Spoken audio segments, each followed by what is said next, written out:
الذي تتعدى قامته 2.46 سنتيمترا يستقبل اليوم وعلى هامش حفل افتتاح جوائز غينيس القياسية ضيفا عزيزا جاء من بعيد. إنه المنغولي هي بينغ بينغ صاحب الرقم القياسي لأقصر رجل في العالم بقامة لا تتعدى 74 سنتيمترا. كان اللقاء حميميا بين رجلي غينيس رغم الفرق الواضح. أصبحت متحمسا جدا لهذه الفكرة. أطول رجل في العالم يقف بجانب الرجل الأقصر في العالم.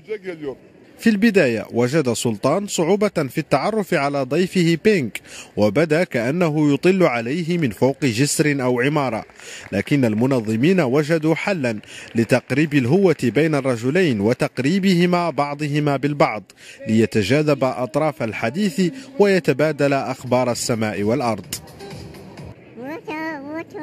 أنا سعيد جدا، عمري 21 عاما وأنا جد متحمس.